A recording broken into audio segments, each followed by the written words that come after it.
الله نحمده ونستعينه ونستغفره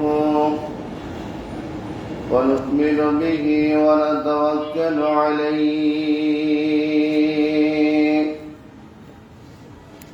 ونعوذ بالله من شرور أنفسنا ومن سيئات أعمالنا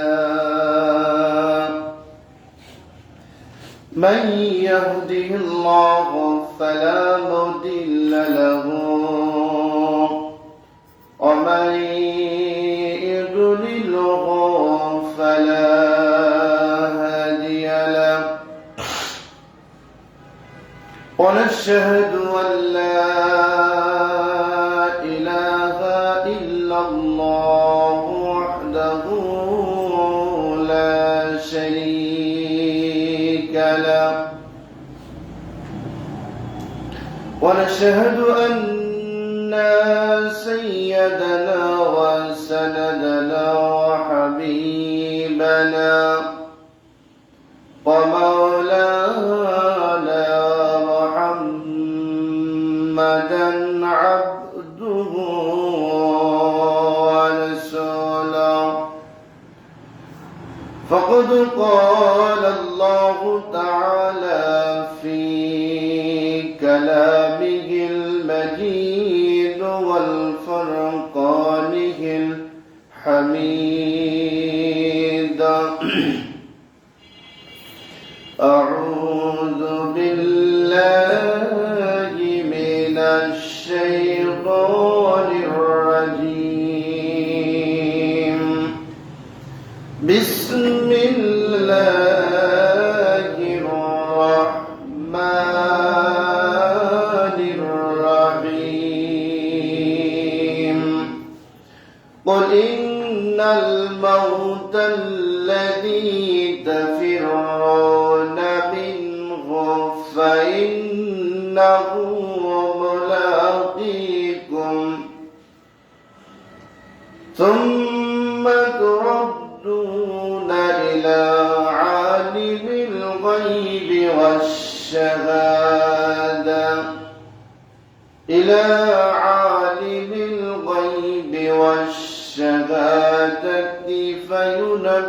فينبئكم بما كنتم تعملون يا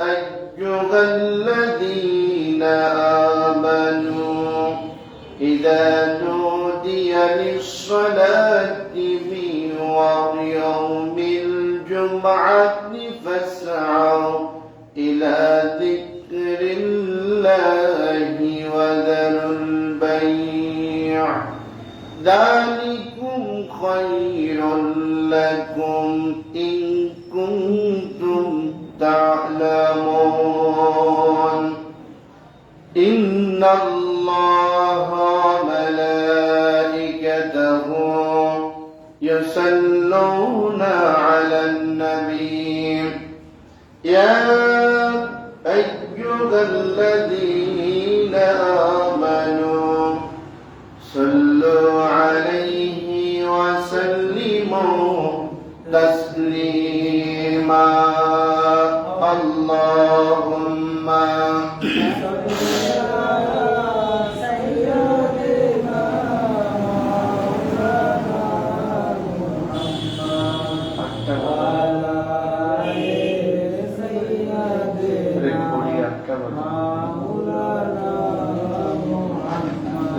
اللهم صل على سيدنا مولانا محمد وعلى آل سيدنا مولانا محمد نحمده ونصلي على رسوله الكريم সম্মানিত মুসল্লিবৃন্দ আসসালামু আলাইকুম ওয়া রাহমাতুল্লাহ আল্লাহ রাব্বুল আলামিনের দরবারে লাখ কোটি শুকরিয়া আদায় করছি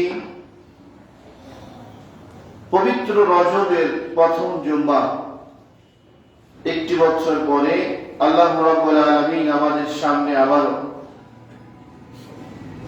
রজব মাসের প্রথম জুম্মাতে উপস্থিত হওয়ার জন্য তৌফিক দান করলেন। ওই মহান মাবুদ দরবারে শুকরিয়া আদায় করছি, সকলে বলছি আলহামদুলিল্লাহ। আর শুকরিয়া আদায় করছি যে আল্লাহ রাব্বুল আলামিন রজব মাস এবং শাবান মাস, এই দুই মাস মাহে রমজান মাসকে ওয়েলকাম জানানোর জন্য, প্রস্তুতি নেওয়ার জন্য আল্লাহ রাব্বুল আলামিন দিয়েছেন। রজব মাস এবং শাবান মাস যখন আসতো, অন্য মাসের চাইতে, অন্য সময়ের চাইতে বিশ্ব নবী জনাবে মুহাম্মদুর রাসূলুল্লাহ সাল্লাল্লাহু আলাইহি ওয়াসাল্লাম বেশি করে তওবা করতেন, ইস্তিগফার করতেন, ক্ষমা চাইতেন, মাফ চাইতেন এবং রমজানের প্রস্তুতি গ্রহণ করতেন। আমরাও রমজান মাসের প্রস্তুতি নেওয়ার জন্য এখন থেকে নফল রোজাগুলো অভ্যাস করব, যাতে করে রমজান মাস এসে আমাদের রোজা করা, রোজা থাকা শরীরের জন্য কোনো সমস্যা যেন না হয় এবং গুনাহমুক্ত আমরা রমজান মাসকে গ্রহণ করব। রাসূল সাল্লাল্লাহু আলাইহি ওয়াসাল্লাম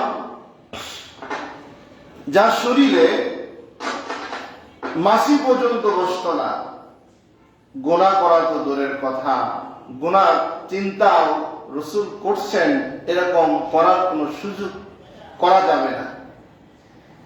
ইবলিস অনেক ধোঁকা দিয়েছেন রাসূল সাল্লাল্লাহু আলাইহি ওয়াসাল্লামকে, তার চেহারা নিয়ে, তার অনেক বিষয়গুলা নিয়ে এবং নবীজির বিভিন্ন বিষয়গুলা নিয়ে মানুষদের সামনে তেমন কোনো কিছু রটানোর চেষ্টা করেননি, যেগুলো আবু জেহেলরা করছিলেন। সেই নবী এত তওবা করতেন, এত দোয়া করতেন, ক্ষমা চাইতেন। সাহাবীরা জিজ্ঞাসা করতেন, মা আয়েশা রাদিয়াল্লাহু তাআলা আনহা জিজ্ঞাসা করেছেন, আপনি এত কাঁদেন কেন, এত তওবা করেন কেন, ক্ষমা চান কেন, মাফ চান কেন? নবীজি বলছেন, আল্লাহ রাব্বুল আলামিন তাকে বেশি পছন্দ করেন যিনি যত বেশি করে আল্লাহর কাছে ক্ষমা চায়, মাফ চায়, তিনি আল্লাহ তত নিকটতম হয়ে যায়। সুবহানাল্লাহ। দেখুন তো, ফজরের নামাজ থেকে শুরু করে এই পর্যন্ত কয়বার আমরা আস্তাগফিরুল্লাহ করছি, কয়বার আল্লাহর কাছে ক্ষমা চাইছি, কয়বার নিজেকে আল্লাহর কাছে সারেন্ডার করছি, মাফ চাচ্ছি যে আল্লাহ আমি গুনাহ করেছি, আমাকে ক্ষমা করে দাও। কয়বার করছি বলেন? করি না। কেন? আমাদের চাইতে ভালো আর কারা? আপনি চাষতলে বসেন, দোকানে বসেন, রাস্তায় চলেন, এক জায়গায় গল্প করেন, দাঁড়ান, আমি যে অপরাধী এ বিষয়ে মাথায় ঢোকে না, কিন্তু আর একজনের তা ফজর থেকে জহুর পর্যন্ত, জহুর থেকে আসর পর্যন্ত, আসর থেকে ফজর পর্যন্ত যদি আমরা আলোচনা করি শেষ হবে না। কেন? আমাদের রাসূল সাল্লাল্লাহু আলাইহি সাল্লামের যে শিক্ষা, যে আদর্শ, যেটা রাসূল দেখিয়েছেন, ওর থেকে আমরা অনেক দূরে সরে থাকার কারণে পর নিন্দা, গীবত এবং সমালোচনা বেশি পছন্দ করছি আমরা। এই জন্য আমরা রজব মাস কেন্দ্রিক আমাদের অভ্যাসকে পরিবর্তন করব, বেশি বেশি ক্ষমা চাইব, বেশি করে আল্লাহর কাছে মাফ চাইব, তওবা করব। আল্লাহ যেন রমজান পর্যন্ত আমাদেরকে সুস্থতার সাথে মাহে রমজানের হক আদায় করার জন্য এখন থেকে প্রস্তুতি গ্রহণ করার তৌফিক আল্লাহ দান করে। আমরা সকলে বলি আমিন। আজকের আলোচনার বিষয়, মৃত্যুর থেকে আমরা যতই পালানোর চেষ্টা করি কোনো লাভ হবে না। আমরা অনেক সময় অনেক ভয় করি, সুস্থতা কামনা করি, নিজে একটু অসুস্থ হলেই আমরা নিজেকে অনেক ব্যস্ত করে ফেলি, কিন্তু আমার মালিকের মউত আসবে, মৃত্যুবরণ করতে হবে, এ বিষয় কিন্তু চিন্তা করি না। নবীজি বলেন, কোন ব্যক্তি যদি প্রতিদিন 20 বার করে মৃত্যুর কথা স্মরণ করে, ওই মানুষটি অন্যায়, অশ্লীল, বেহাপনা, খারাপ কাজের মধ্যে লিপ্ত হতে পারে না। 20 বার কিভাবে? 5 ওয়াক্ত নামাজের মাধ্যমে আমাকে আপনাকে সারেন্ডার হতে হবে, চিন্তা করতে হবে, না এই পৃথিবী ছেড়ে আমি কখন চলে যাব জানি না, অতএব আমি যেন এমন কাজ করে যেতে পারি যেই কাজ করলে আল্লাহ রাব্বুল আলামিনের কাছে নাজাত পাবো, মাফ পাবো, রেহাই পাবো, এমন চিন্তা চেতনা আমাদের মাথায় থাকা দরকার, উচিত। এ ব্যাপারে আল্লাহ রাব্বুল আলামিন বলেন, قل إن الموت الذي تفرون منه فإنه ملاقيكم ثم تردون إلى عالم الغيب والشهادة فينبئكم بما كنتم تعملون।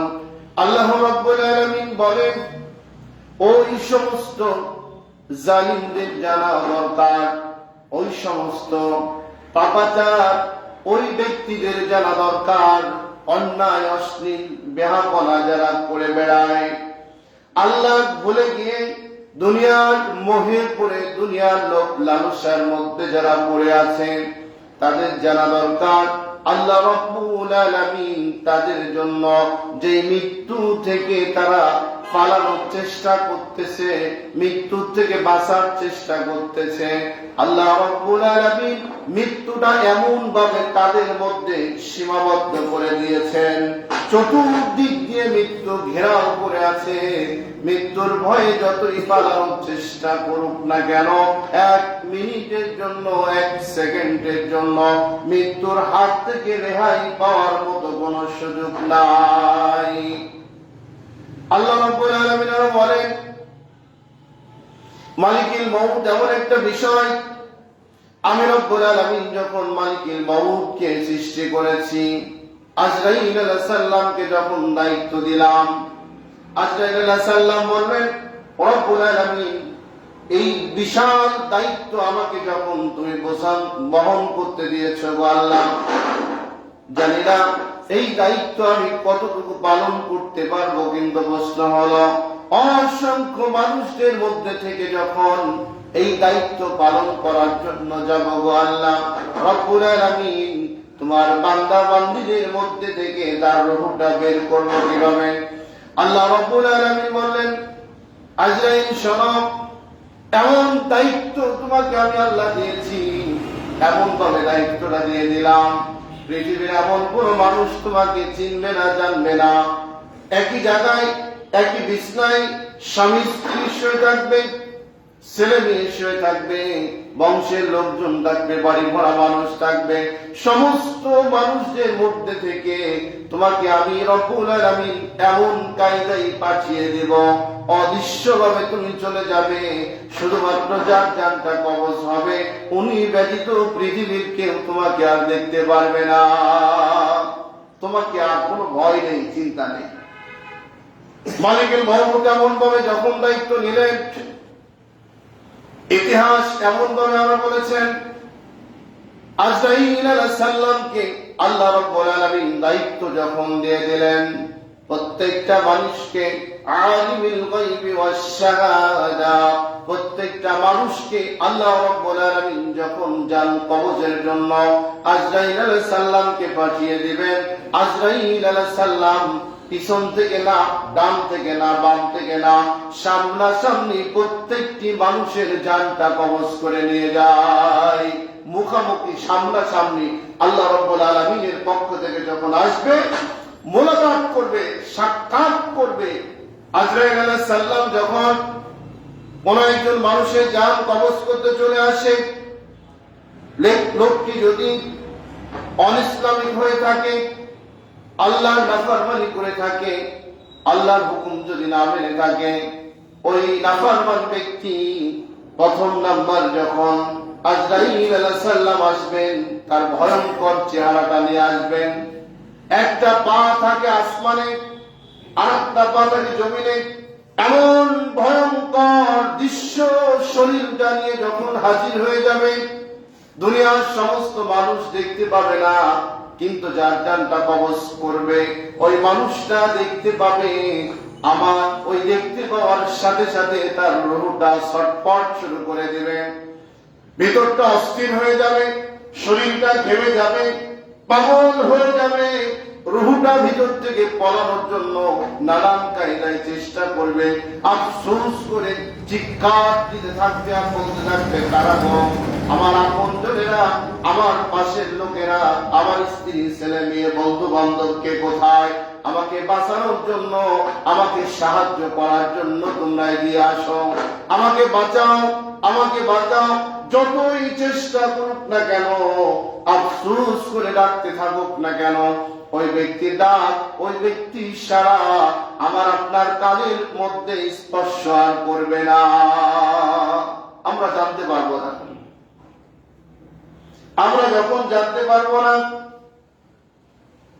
আজরাইল আলাইহিস সালাম এমন পর্যায়ে যখন চলে আসবে জানটা কবজের জন্য, প্রথম নাম্বার প্রত্যেকটি মানুষের সামনে গিয়ে আজরাইল আলাইহিস সালাম, যারা ইমানদার, ইমান নিয়ে আসছে, আমি আপনি রূহ জগতে যখন ছিলাম, রূহ জগতে থাকার সময় বলেছিলাম আলাস্তু বিরাব্বিকুম, আল্লাহ রাব্বুল আলামিন যখন প্রশ্ন করেছিলেন, আমরা সমস্ত মানুষগুলো বলেছিলাম ক্বালু বালা, আল্লাহ তোমার উপর ঈমান আনবো, তোমাকে মেনে চলবো, আমরা তো ঈমান হালতেই পৃথিবীতে যাচ্ছি এবং পরিপূর্ণভাবে তোমাকে মেনে চলবো। আমার ভাইয়েরা, আমরা যখন ঈমান আনছি, ঈমানদার মুসলমানের সন্তান যখন হয়েছি, আল্লাহ রাব্বুল আলামিন আমাদের জন্য জান্নাত একটি বরাদ্দ করে দিয়েছেন। আমার আপনার যখন সন্তান পৃথিবীতে আসে, উপযুক্ত যখন বয়স হয়ে যায়, বয়স হওয়ার সময় তার জন্য একটা রুম অথবা একটা বিয়ের আগ মুহূর্তে বাড়ি প্রস্তুত করে দেওয়া হয়। কারণটা হলো তাকে বিয়ে দেওয়া লাগবে, সংসার করবে, এককভাবে চলার জন্য স্বামী স্ত্রীর জন্য একটা রুম বরাদ্দ করা হয়। এমন সন্তান অনেক রয়েছে যারা হলো আব্বা মার প্রচুর সম্পদ থাকা সত্ত্বেও সন্তান অবাধ্য হওয়ার কারণে, আব্বা মার মান সম্মান না থাকার কারণে, বংশের মান সম্মান না থাকার কারণে চিরতরের জন্য, চিরদিনের জন্য এমন মানুষ আছে সন্তানকে ত্যায্য পুত্র করে দেয়, কোনোদিন খোঁজ নেয় না। আছে না বলেন? এমন যদি মানুষ হতে পারে, মানুষ হয়ে মানুষ যদি এমন হতে পারে, আমার আল্লাহ কেন পারবে না? আল্লাহ রাব্বুল আলামিন মানুষের মতো এত কঠোর নয়। মানুষকে আল্লাহ সুযোগ দিয়েছেন, অনেক সুযোগ দিয়েছেন। সুযোগ দেওয়ার পরে আজরাইল যখন জানটা কবজ করতে আসে, আল্লাহ রাব্বুল আলামিনের পক্ষ থেকে আজরাইল দুইটা ছবি হাতের মধ্যে নিয়ে চলে আসে। একটা হলো জান্নাতের ছবি। প্রথম নাম্বার, আপনার জন্য জান্নাত বরাদ্দ ছিল, ওই মানুষটি জান্নাতের ছবিটা আপনার চোখের সামনে তুলে ধরবে, আয়নার মতো তুলে ধরে বলবে, আল্লাহর গোলাম শোনো, আল্লাহ রাব্বুল আলামিন তোমার জন্য এই জান্নাতটা বরাদ্দ করেছিল, এই জান্নাত তোমার, এই জান্নাত তোমাকে ডাকতেছে। জান্নাতের ছবি যখন বান্দা দেখবে, সমস্ত দুনিয়া তো অন্ধকার, এখন সমস্ত দুনিয়া তার কাছে অন্ধকার। আজরাইলের ভয়ঙ্কর চেহারা যখন দেখবে, অত অস্থির কাজ করবে। ইতিমধ্যে যখন জান্নাতের ছবিটা দেখবে, মনের মধ্যে একটা সান্ত্বনা চলে আসবে। আজরাইল ডেকে বলবে, শোনো, আল্লাহ রাব্বুল আলামিন জান্নাত তোমাকে বরাদ্দ দিয়েছিল ঠিক, আল্লাহর নাফরমানি করার কারণে, আল্লাহর হুকুম অমান্য করার কারণে, আল্লাহর গোলামি না করার কারণে, তার দাসত্ব না করার কারণে এই জান্নাতকে হারাম করে দিয়েছেন তোমার জন্য। এবার দেখো, এই যে জাহান্নাম, এই জাহান্নাম তোমার জন্য আল্লাহ বরাদ্দ করে দিয়েছেন। তার জান্নাত ছিল আমাদের, এখন আমল না করার জন্য, কাজ না করার জন্য, ইবাদত না করার জন্য, সঠিকভাবে আল্লাহকে না চেনার জন্য জান্নাতকে বরাদ্দ মাইনাস করে দিয়ে এখন জাহান্নামকে ওয়াজিব করে দিয়েছেন। আমার ভাইয়েরা, জাহান্নামের ছবি যখন দেখবে পেরেশানি আরো বেড়ে যাবে। এত পেরেশানি হবে, ওই মানুষটি ছটফট শুরু করবে। রূহ এক এক সময় এক এক জায়গায় পলানোর চেষ্টা করবে, নানান কায়দায় নানান জায়গায় রূহটা পলানোর জন্য চেষ্টা করবে। ভয়ঙ্কর চেহারা যখন আজরাইল আলাইহিস সালামের যখন দেখবে, অস্থির হয়ে অনেক সময় অনেক মানুষ পানি পানি করে যখন চিৎকার দেয়, সারা পৃথিবীর পানি যদি আপনি তাকে ঢেলে দেন, পান করায় দেন, সারা পৃথিবীর পানি দিলেও তার পানির পিপাসা নিবারণ কোনদিন পূরণ হবে না। কারণ তার সামনে দাঁড়ায় আসতে হলো আজরাইল। দেখবেন, আমি আপনি যতই সাহসী বিশাল নেতা, কাউকে পরোয়া করে না, কিন্তু রাত 12টা অথবা 1টা বাজে, এবার আপনি কোন একটা গরুস্থানের পাশ দিয়ে তার বলেন ও যাক, গরুস্থানের পাশ দিয়ে সাহসিকতার সাথে যাচ্ছে, গান করছে, বিভিন্ন অভিনয় করে সাহস যোগাচ্ছে। হঠাৎ যদি কোন একটা কবরের মাঝখান থেকে কোন একটা বিড়াল, কোন একটা শিয়াল অথবা কোন একটা শশীর যদি দৌড় মারে, শব্দ যদি হয়ে যায়, এবার বলেন তো তার বডির মধ্যে রূহ আছে ঠিক, কিন্তু পুরা শরীর এখন ঘামা শুরু হয় কিনা? হবে না? বলেন, যত বড় যুবকই হোক না কেন, সাহসী লোক হোক না কেন, ওই দিক দিয়ে যাওয়ার সময় একটু শব্দ হওয়ার পরে শরীরটা কিন্তু আগের মতো আর নাই। কেন? তখন তো কিচ্ছু নাই, ওই মরা মানুষের কাছে কিচ্ছু নাই, কিন্তু শরীরের যে একটা ভয়, তুমি বাবা না জানি কে লাভ দিল, কে নড়ে উঠলো, কে কি হলো, এই যে ভয় ভিতরে কাজ করছে। আজরাইল যখন রূহ কবজের সময় যার সামনে দাঁড়িয়েছে, উনি বুঝতে পারছে এখন কি হচ্ছে তার। ওনাকে যতই সান্ত্বনা দেয়, যতই সান্ত্বনা দিই, আর যতই শরবত পেয়ারা ভর্তি করে পানি পান করা, কোনো কিছুতেই তার পিপাসা নিবারণ হবে না। কেন? পিপাসা নিবারণ যদি করতে হয়, সামনে যিনি দাঁড়িয়ে আছে তাকে আগে হাঁটান। উনি যদি হেঁটে, তাহলে সব কিন্তু ক্লিয়ার। এই জন্য সম্মানিত উপস্থিতি, আল্লাহ রাব্বুল আলামিন বলতেছে, আলিমুল গায়বি ওয়াশ শাহাদা ফায়ুনাব্বিউকুম বিমা কুনতুম তা'মালুন। প্রত্যেকটা মানুষকে যখন আজরাইল আলাইহিস সালাম মোলাকাত করতে আসবেন, সাক্ষাৎ করতে আসবেন, রূহটা কবজ করতে আসবেন, এই কবজ করাটা যে কত কঠিন, পীড়াদায়ক শাস্তি, বেদনাদায়ক শাস্তি, এটা কিন্তু আমি আপনি বুঝতে পারছি না। যদি বুঝতে পারতাম, তাহলে কিন্তু আমি আপনি নামাজ ছেড়ে দিতাম না, ইসলাম থেকে দূরে সরে যেতাম না, আল্লাহর গোলামি থেকে দূরে সরে যেতাম না। ওয়াজ করে মানুষকে কন্ট্রোল করা কিন্তু সহজ নয়, এটা কিন্তু খুব কঠিন। ওয়াজ করে মানুষকে ততক্ষণ পর্যন্ত হেদায়েত দেওয়া যাবে না, যতক্ষণ পর্যন্ত ওই ব্যক্তির মধ্যে আল্লাহর ভয় সৃষ্টি না হয়। এটা বলে আপনাকে ওয়াজ শোনাইলাম, দেখেন মুসলমানদের বাস্তব যে সমস্ত বিষয়গুলো আল্লাহ দুনিয়াতে প্র্যাকটিক্যাল দেখাচ্ছেন, তার মধ্যে সবচাইতে বড় দৃষ্টান্ত হলো একটা মৃত্যু। মৃত্যুর পরে আর কিছু থাকে না। থাকে বলেন, আপনার নামে জায়গা, আপনার নামের জমি, বাড়ি, গাড়ি, বউ, সওয়াল, সব আপনার। একটি রাষ্ট্র আপনার, একটি রাষ্ট্রের মালিক হলো আপনি। কিন্তু ডানে বাঁয়ে সামনে পিছনে, আজকে ডক্টর ইউনূস সাহেবের দিক তাকান, ডানে বাঁয়ে সামনে পিছনে, এমনকি পোশাক পায়খানায় যাবে সেখানেও একটি নিরাপত্তার ব্যবস্থা আছে, আছে না বলেন? এই যে নিরাপত্তা, এত কঠিন নিরাপত্তার মধ্যেও ওনার জানটা কবজ করতে আজরাইল যাবে কিনা বলেন? কোন ভয় আছে বলেন? কোনো ভয় নাই। জানটা যখন কবজ হয়ে গেল, ওরা দেশ, ওরা প্রশাসন, ওরা রাষ্ট্র যার দিক তাকিয়েছিল, রুহটা বের হওয়ার সাথে সাথে কেউ আর ভয় করবে না। ভয় করবে বলেন? এখন কি? এখন হলো লাশ। আগে ছিল ডক্টর ইউনূস প্রেসিডেন্ট, একজন পরিচালক, একজন প্রধান উপদেষ্টা, এখন হলেন তিনি লাশ, কোনো দাম নাই। এখন বলেন প্রশাসন নিয়ে, এখন বলেন তার স্ত্রী পরিবার পরিজন নিয়ে কতক্ষণ রাখবে।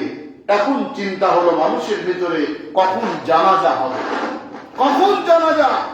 আমি আপনি যখন মারা যাই, মারা যাওয়ার সাথে সাথেই একজন মানুষ যখন যায়, দেখতে যাওয়ার সাথে সাথেই প্রশ্ন হলো জানাজা কখন, কখন জানাজা হবে, কখন জানাজা হবে, শুধুমাত্র কখন জানাজা হবে এতটুক শব্দ ছাড়া আমার আর কোনো কিছু নাই।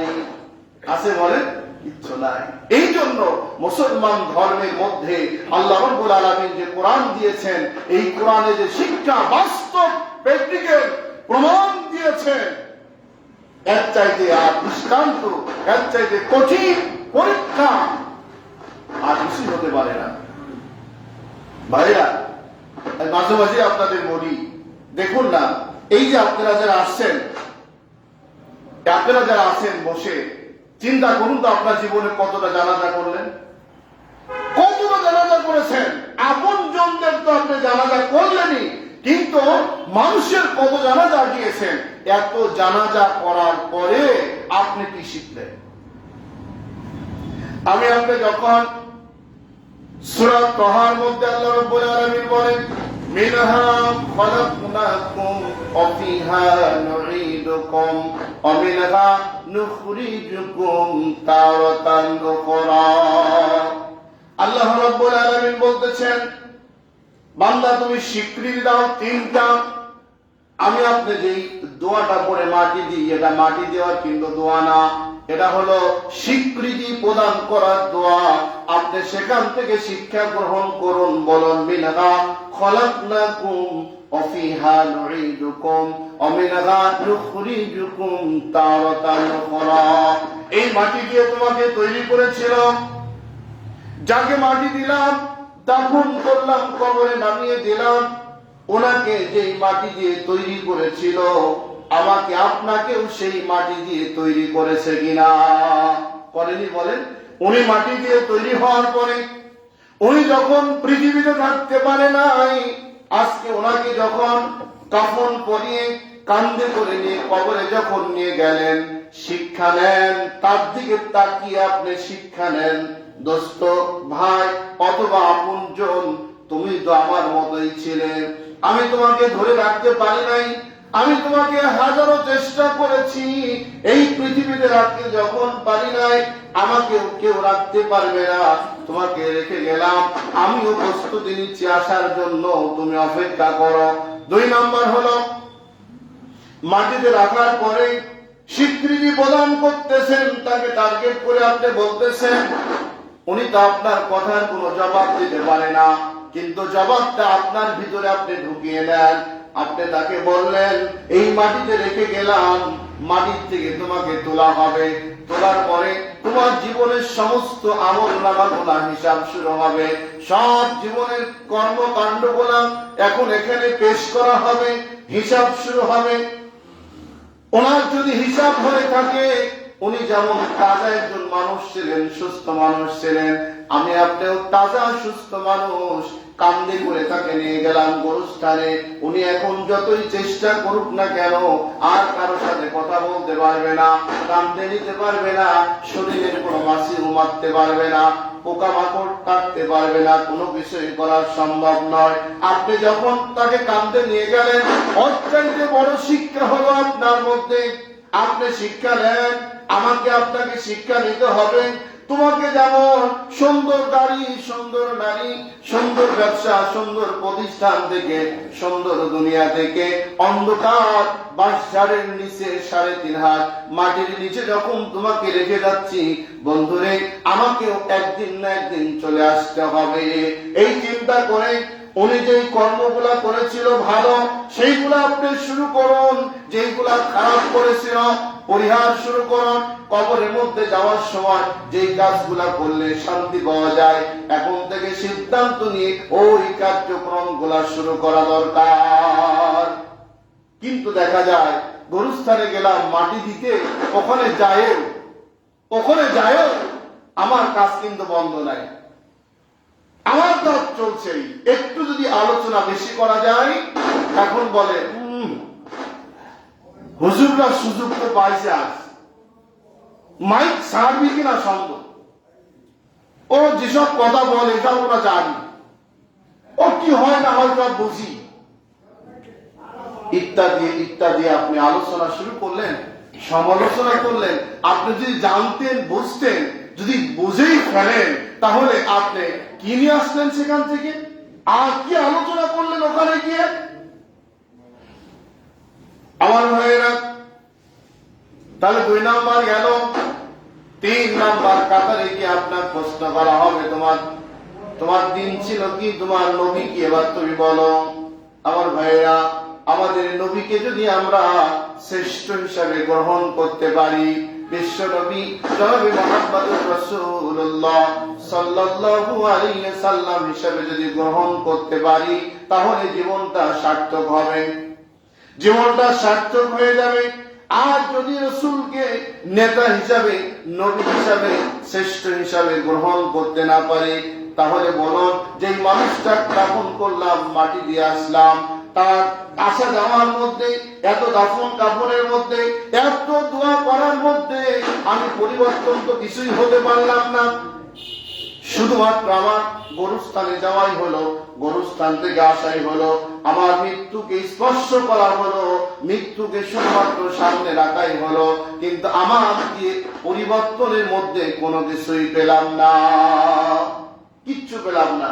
এই জন্য ভাইয়েরা, জীবনে যত জানাজা করছেন, যত গরুস্থানে গিয়েছেন, মানুষকে যতগুলা দাফন করছেন, নিজেকে পরিবর্তন করার জন্য বেশি বেশি করে মৃত্যুকে স্মরণ করতে বললেন, আর আমরা সেই মৃত্যু কান্দে করে নিয়ে যাচ্ছি, এরপরে পরিবর্তন হচ্ছে না। নেওয়ার জন্য আমাকে আপনাকে নিজের থেকে যদি পরিবর্তন না হওয়া যায়, একজন মানুষ ঘুমাচ্ছে, ওনাকে আপনি ডাকলেন, ঘুমের অ্যালার্ম দিলেন, মোবাইলে অথবা ঘড়িতে অ্যালার্ম যথাসময় বাজবে, ঘুম ভাঙার সম্ভাবনা আছে। আর একজন মানুষ, উনি ঘুমের ভান ধরে আছে, ওনার কানের মধ্যে যদি আপনি মাইক লাগা দিয়ে যদি আপনি আওয়াজ দেন, চিৎকার দেন, ওনার ঘুম ভাঙার সম্ভাবনা আছে। বলেন কেন? উনি তো ঘুমায়নি, উনি ভান ধরে আছে, উনি ঘুমায় নাই। যদি ঘুমাইতো তাহলে তো ঘুম ভাঙতো। অ্যালার্মের মাধ্যমে যদি ঘুম ভাঙে, ঘড়ির টনটন আওয়াজে যদি ঘুম ভাঙে, মাইকের আওয়াজে ঘুম ভাঙবে না কেন? আমরা কিন্তু ভান ধরে আছি। এখন দেখুন, আমাদের গ্রামে গঞ্জেও, শহরে তো আছেই, গ্রামে গঞ্জে পর্যন্ত এমন কোন মসজিদ নাই সেখানে মাইক নাই। ফজরের আজানের সময় এত আওয়াজ, এত আজানের শব্দ, কয়জন আমরা ঘুম ভাঙছে, কয়জন ফজরের নামাজে জামাতবদ্ধ হচ্ছি, কয়জন নামাজে আসছি, কয়জন আল্লাহ এই ভয়কে কলিজার মধ্যে ধারণ করছি। এই কান দিয়ে ঢুকছে, ওই কান দিয়ে আমরা বের করে দিচ্ছি, নিজেকে পরিবর্তন হতে হবে চিন্তাই করছি না। এই জন্য আল্লাহ রাব্বুল আলামিন বলতেছেন, প্রত্যেকটি মানুষকে মৃত্যুর স্বাদ গ্রহণ করতে হবে। আজরাইল আলাইহিস সালাম সাক্ষাৎ করবেন, রূহটা বের করবেন। এই রূহটা বের করবেন যখন, ওই যন্ত্রণা, ওই বেদনাদায়ক শাস্তি ওই মানুষটাই বুঝতে পারে, জানতে পারে, এবং ওই মানুষটি ওই মুহূর্তের জন্য যদি আপনি তাকে সারা পৃথিবীর যদি মানুষ যে সাপোর্ট দেন, পাহারা দেন, পানি পুরা পান করা, সব কিছু যদি আপনি করান, আজরাইল আলাইহিস সালামকে যদি সামনে থেকে না হেঁটান, কোনো কিছু তার ভয় যাবে না। এজন্য ভাইয়া, সম্মানিত মুসল্লি বৃন্দ, সম্মানিত উপস্থিতি, আসুন আমরা এখন থেকে যদি নিজেকে মনে করি, আল্লাহর কাছে আমাদের জবাব দিতে হবে, আমাকে জবাবদিহিমূলক কাজ করতে হবে, আল্লাহর কাছে হাজির হতে হবে। আল্লাহ রাব্বুল আলামিন আমাকে কিন্তু ছাড় দিবে না।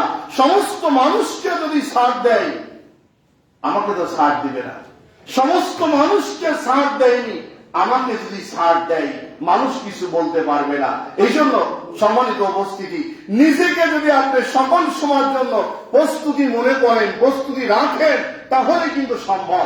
আর যদি আপনি নিজেকে এলোমেলো চলেন, আর এখন দেখেন আরো কিছু বিষয়, সেটা হলো যে অনেক ভাইরা কাজে যায়, ভোর রাত্রে কাজে যাচ্ছে, সারাদিন কাজ করছে, মোবাইলের মধ্যে ওয়াজ কানের মধ্যে শুনছে, ওয়াজ চলছে মোবাইলে, এত ওয়াজ শুনছে 24টা ঘন্টায়, নামাজের সময় নামাজ পড়ে না। আছে না বলেন? ওয়াজ শুনছে ঠিক, নামাজের সময় নামাজ পড়ে না। আমার ইদানিং দেখা যায় অনেক ভাইয়েরা ওয়াজ চলছে, পোশাক করতে দাঁড়াইছে, পোশাক করছে, ওয়াজও শুনছে। আবার এমন অনেক ভাইকে দেখা যায়, হোক হুজুর, হোক আপনার প্রিয় ব্যক্তি, হোক আপনার খুব কাছের লোক, কিন্তু আপনাকে মাথায় রাখতে হবে, ওসব খানায় যখন কুলুপ নিয়ে দাঁড়ায় তখন আপনি সালাম দিবেন না। কুলুপ নিয়ে দাঁড়ায় আছে, আপনি তাকে সালাম দিলেন, জিজ্ঞাসা করলেন কেমন আছে, ওকে আলহামদুলিল্লাহ। ওই যে কুলুপ ধরায় আছে, কি হলো বলেন? কুলুপ, ওসবখানায় দাঁড়িয়ে কুলুপ নিয়ে আলহামদুলিল্লাহ, সালামের জবাব দেওয়া, সুবহানাল্লাহ, আল্লাহু আকবার, আমার বসছে, ওসবখানায় বসতেছে তো আল্লাহু আকবার। এই জিনিসগুলো আমাদের সচেতন হতে হবে, এই বিষয়গুলো আমাদের এড়িয়ে চলতে হবে, আমাদের জানতে হবে, বুঝতে হবে এবং চিন্তা করতে হবে কোন জায়গায় কোন কাজ করা দরকার। এজন্য ভাইয়েরা, ব্যক্তিগতভাবে নিজেকে সিদ্ধান্ত 100% যদি না নিতে পারেন, প্রস্তুতি না করতে পারেন, পরকালের জবাবদিহিতা যদি নিজের ভিতর থেকে উদয় না হয়, ওয়াজ দিয়ে মানুষকে পরিবর্তন করা যাবে না। নিজেকে পরিবর্তন হতে হবে, নিজেকে সচেতন হতে হবে, নিজেকে কন্ট্রোল করতে হবে, নিজেকে জাহান্নামের আগুন থেকে বাঁচার জন্য নিজেকে প্রস্তুতি নিতে হবে। আল্লাহ যেন আমাদের তৌফিক দান করে, আমরা সকলে বলে আমিন। ওকে দাওয়ানা আলহামদুলিল্লাহি রাব্বিল আলামিন। যারা সুন্নাত পড়েন, 4 রাকাত সুন্নাত পড়েন।